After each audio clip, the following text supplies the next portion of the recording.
Le psaume 44 s'était limité à la partie que nous venons de lire.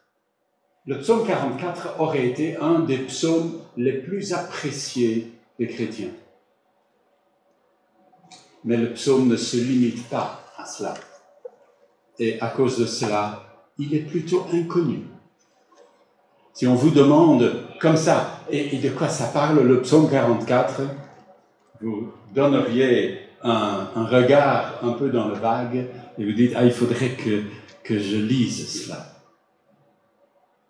La vie chrétienne peut être une bénédiction. Il y a des beaux moments dans la vie chrétienne.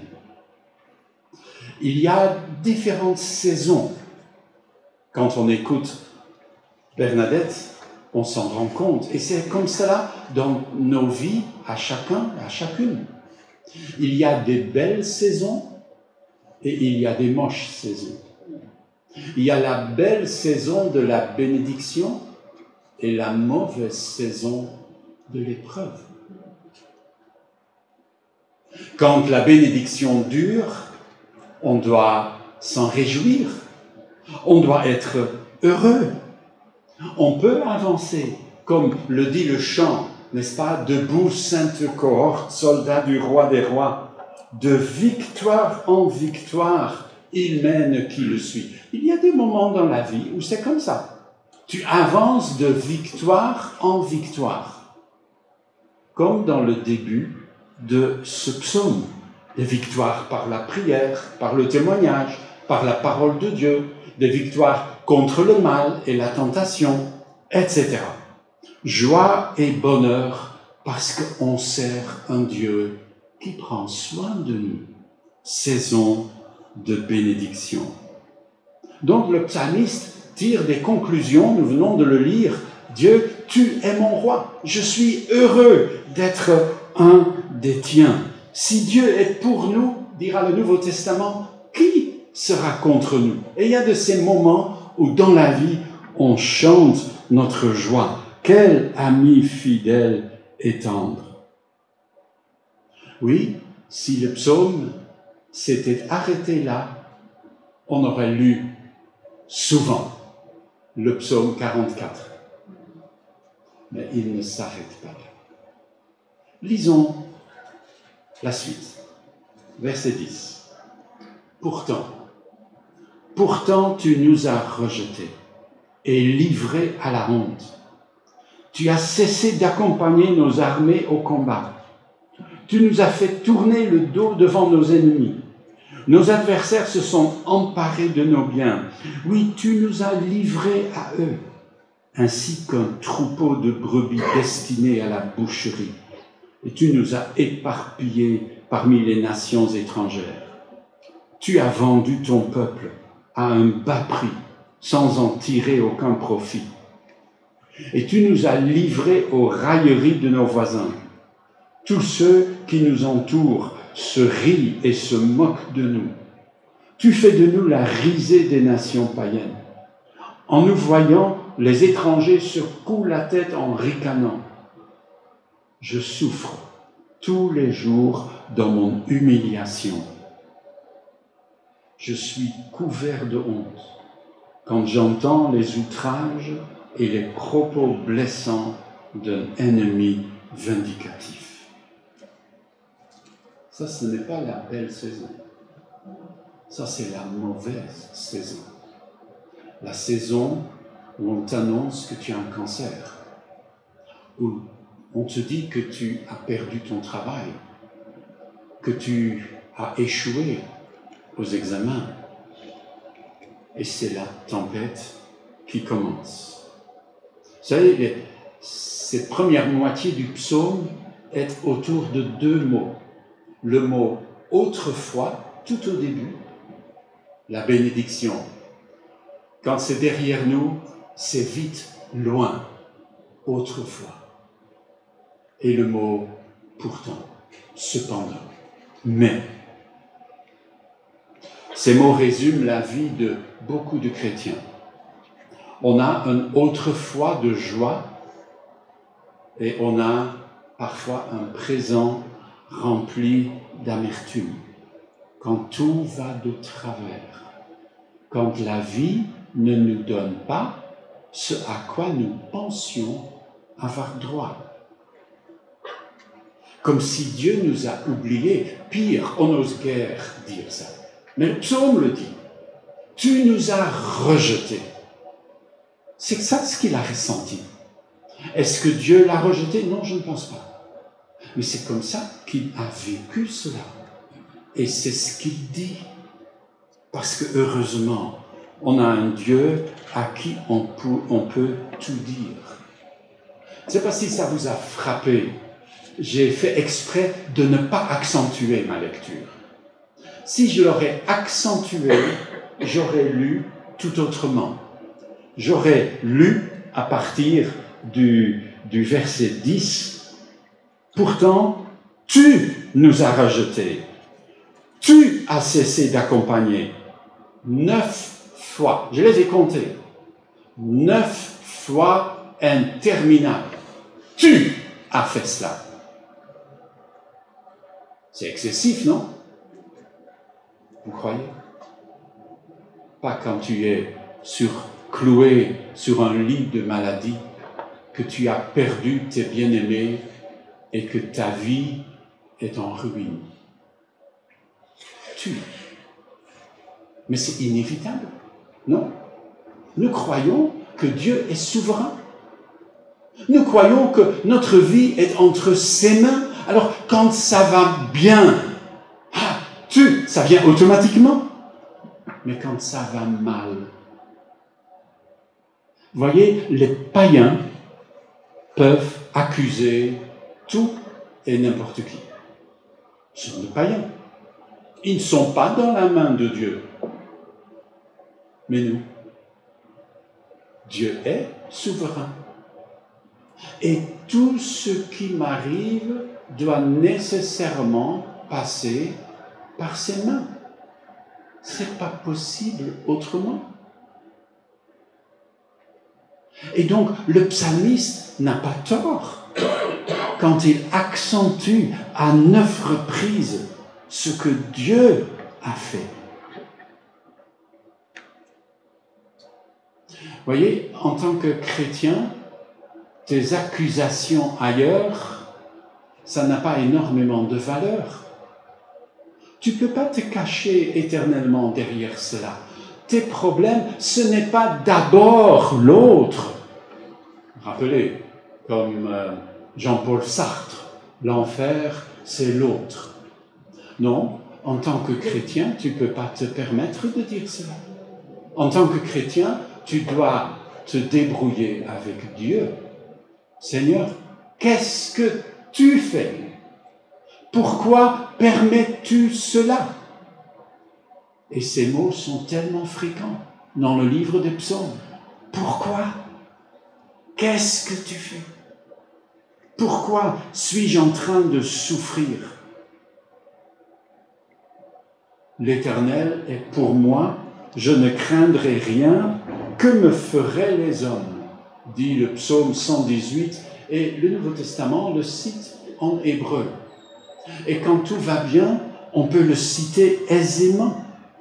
Mais quand tout va de travers et que les vagues de malheur nous font vaciller sur nos fondements, et qu'on se demande, mais Seigneur, où es-tu? Pourquoi laisses-tu faire? À qui aller pour se plaindre? À qui aller pour accuser? Tu n'as que Dieu. Je n'ai personne au ciel sinon toi. Et c'est ce que fait le psalmiste. Seigneur, tu es le maître de ma vie. Je souffre tous les jours dans mon humiliation. Je suis couvert de honte. Et l'ennemi n'est jamais loin. L'ennemi qui dit, tu vois? Et ça, c'est le Dieu que tu adores. Tu vois, tu as mis un pied de travers et il ne t'a pas loupé. Hein? Comprenez la femme de Job? Elle finit par dire à son mari, maudit Dieu et meurt. Par la grâce de Dieu, Job n'a pas fait. Job a dit, tu ne sais pas de quoi tu parles. Nous recevrions de Dieu seulement le bien et pas aussi le mal. Nous, on a l'impression que ça ne peut arriver qu'aux méchants. C'est ce qui domine le livre de Job. Quand Job reçoit la visite de ses 3 amis, ils ne font que répéter le même refrain. Si tu vas mal, c'est que tu as mal agi. Dieu est juste. Si tu te repens et que tu demandes pardon, il va t'élever et tout va de nouveau aller bien. Mais Job n'avait pas mal fait. Non pas parce qu'il était parfait, mais il n'avait rien fait pour provoquer la tempête qui souffle sur sa vie. Alors, oui, la tentation est grande quand sa femme lui dit « Maudis Dieu » et meurt. Le psaume va s'attaquer à ce problème. Lisons au verset 18. Tout cela nous est arrivé sans que nous t'ayons délaissé et sans que nous ayons violé ton alliance avec nous. Nous n'avons pas renié nos engagements envers toi. Nous n'avons pas quitté la voie que tu nous as prescrite. Et pourtant, tu nous as écrasés dans le domaine des chacals et tu nous as couverts de l'ombre de la mort. Si nous avions délaissé notre Dieu, si nous avions tendu les mains vers un Dieu étranger, Dieu ne l'aurait-il pas appris? Lui qui connaît tous les secrets qui sont au fond des cœurs? À cause de toi, chaque jour, nous sommes massacrés et l'on nous considère comme étant des moutons destinés à la boucherie. Quel est le mot qui domine? Il n'est pas écrit. Il est écrit en encre invisible. Mais le mot, il est là. C'est le mot innocent. Je ne suis coupable de rien, dit le psalmiste. De nouveau, ce n'est pas qu'il dit qu'il est sans péché. Quel homme est sans péché? Il n'existe pas. Mais il dit, je n'ai rien fait. Et cela peut nous arriver. Et ce n'est pas du mensonge. Et on peut dire en toute sincérité, Seigneur, je n'ai rien sur la conscience. L'apôtre Paul le fait aux Corinthiens quand il est accusé. Je n'ai rien sur la conscience. Mais ce n'est pas ça qui fera la différence. Le Saint-Esprit ne m'a convaincu d'aucun péché précis. Et pourtant, je souffre. Ça, c'est le cas du psalmiste. Nous sommes parfois si vite avec le doigt accusateur. Si tu souffres, c'est que tu dois quand même en avoir sur la patate. C'est pas possible autrement. Sinon, Dieu n'aurait pas permis. Repens-toi et Dieu te guérira. Mais ce n'est pas ainsi. C'est pas la réalité. C'est pas la vie. Innocent. Il ne s'est pas éloigné du sentier. Il n'est pas devenu infidèle à l'alliance. Il clame son innocence. Si le mal arrive et que je suis innocent, est-ce possible? Ben oui, c'est fréquent. Il suffit de réfléchir un tout petit peu et vous verrez que le monde est rempli de croyants, de chrétiens qui souffrent. Et ce n'est pas de leur faute. Ce n'est pas parce qu'ils ont fait le mal. Alors, le psalmiste trouve sa solution. Je ne sais pas si c'est la seule, c'est pas important. C'est sa solution. Plus tard, l'apôtre Paul trouve la même solution quand il cite ce psaume. Ben oui, Paul cite ce psaume, et pas n'importe où. Quel est le plus beau passage que l'apôtre Paul ait jamais écrit? Je pense qu'il y en a 2. Si vous dites 1 Corinthiens 13, je vous dis sans doute. Si vous dites, oh, la fin de Romains 8.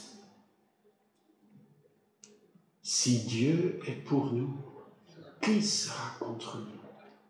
qui accusera les élus de Dieu?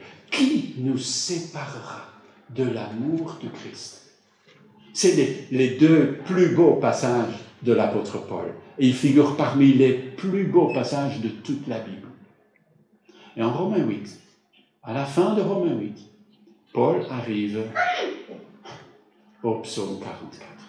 Laissez-moi lire ce qu'il écrit. Je vais le lire dans la version que Paul cite. À cause de toi. Il dit, qui nous séparera de l'amour de Christ? Et puis il énumère toute une série de choses. Des choses négatives, des choses dures. Et puis il termine avec la citation du psaume 44. À cause de toi, Seigneur, nous sommes exposés à la mort à longueur de jour. On nous considère comme des moutons destinés à l'abattoir. Quelle est la solution du psalmiste? Seigneur, ce qui nous tombe dessus et ce que tu permets que nous tombe dessus, c'est à cause de toi.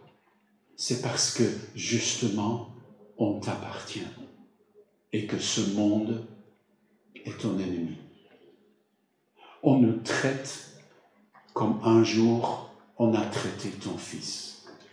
L'ennemi nous a entourés.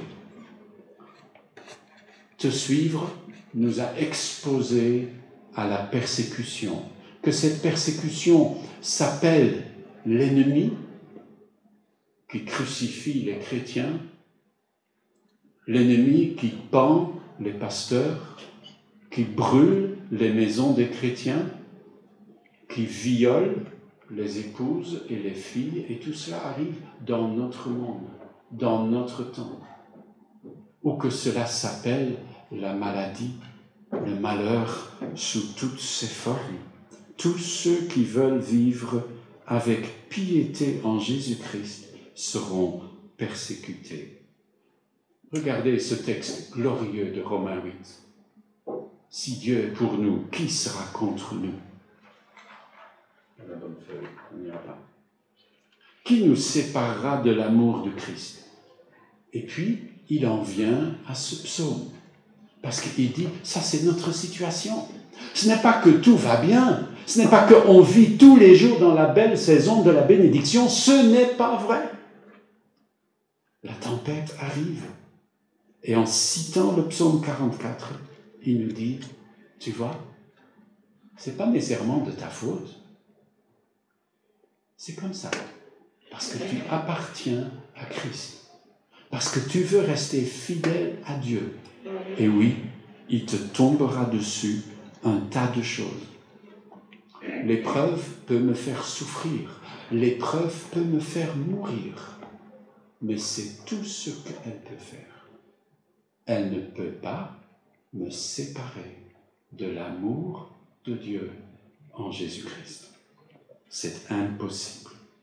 Ma maladie, mes épreuves, la persécution que je subis ne sont pas et ne seront jamais le dernier mot. Mon âme peut donc reposer en paix. Comme le verset qui est juste avant le psaume 44, le tout dernier verset du psaume 43, où le psalmiste dit « Pourquoi donc, ô mon âme, es-tu si abattu et gémis-tu sur moi? Mets ton espoir en Dieu. Je le louerai encore, mon Sauveur et mon Dieu. » Alors on peut terminer le psaume. Encore juste quelques versets qui nous restent. Interviens donc, Seigneur. Ne reste pas sans réagir. Sors du sommeil. Ne nous rejette pas toujours. C'est pourquoi, car pourquoi te détournes-tu? Pourquoi ignores-tu nos maux et nos détresses? Car comme pour un deuil, nous nous roulons dans la poussière, plaqués à terre, oui, à même le sol.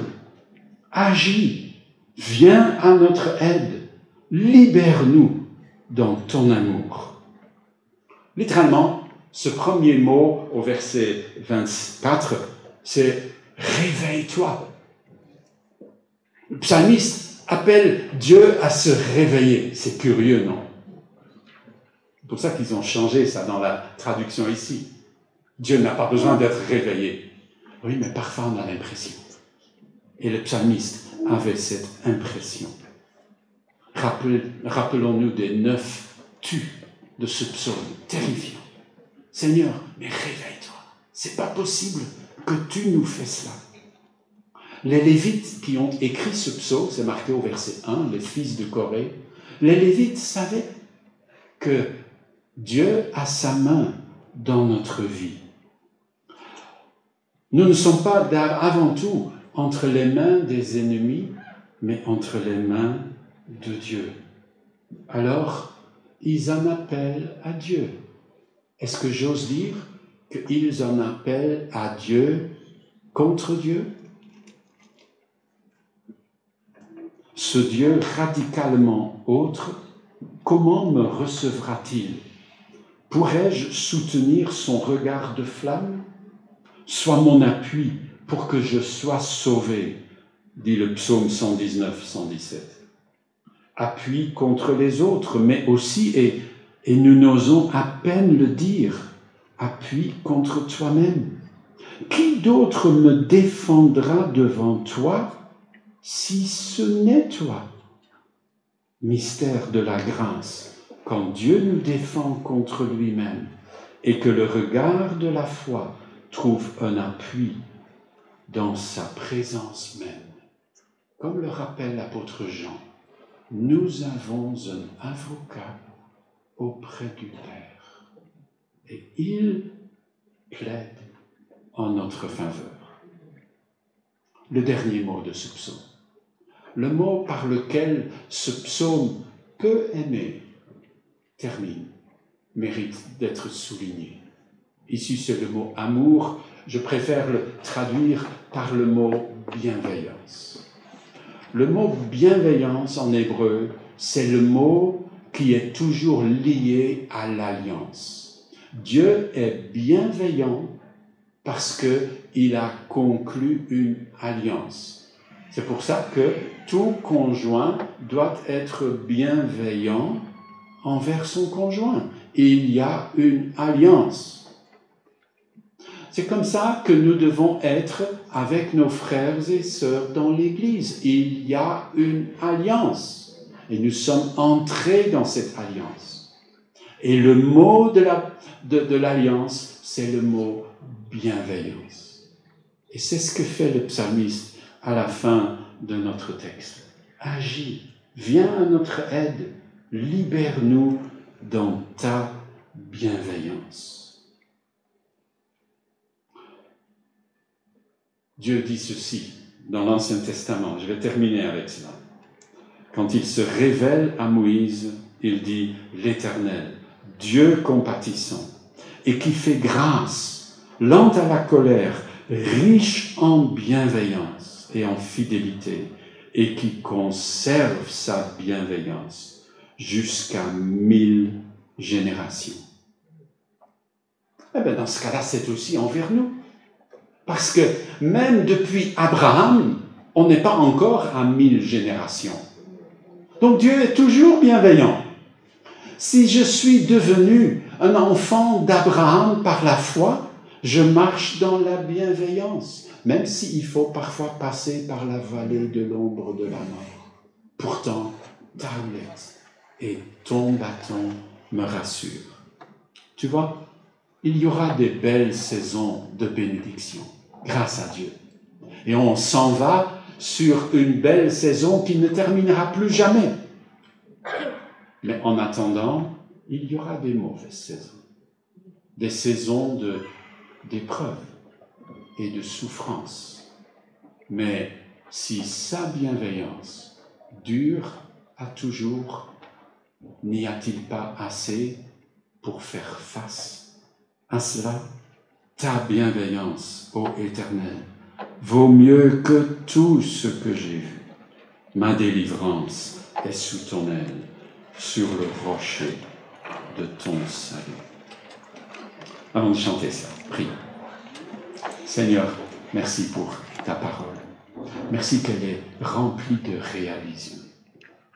Seigneur, si nous, on avait été responsables d'écrire la Bible, on en aurait fait une horreur.